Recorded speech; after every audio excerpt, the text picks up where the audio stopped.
Nicolás Guillén, nuestro poeta nacional, escribió este pequeño y hermoso poema que él tituló Canción.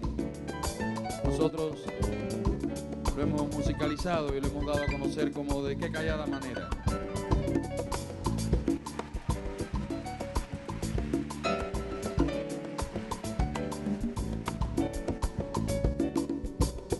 De qué callada manera se me adentra usted sonriendo, como si fuera la primavera, yo muriendo.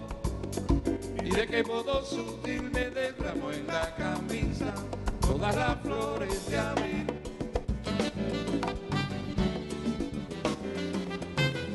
¿Quién le dijo que yo era risa siempre, nunca llanto? Como si fuera la primavera, no soy tanto. En cambio que espiritual que usted me brinde una rosa, de su rosal principal. De qué callada manera se me adentra usted sonriendo, como si fuera la primavera, yo muriendo, yo muriendo.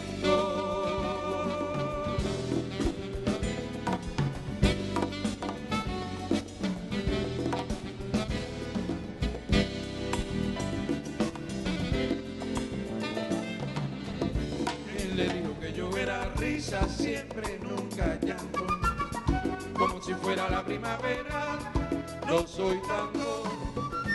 En cambio que espiritual que usted me brinde una rosa, de su rosal principal.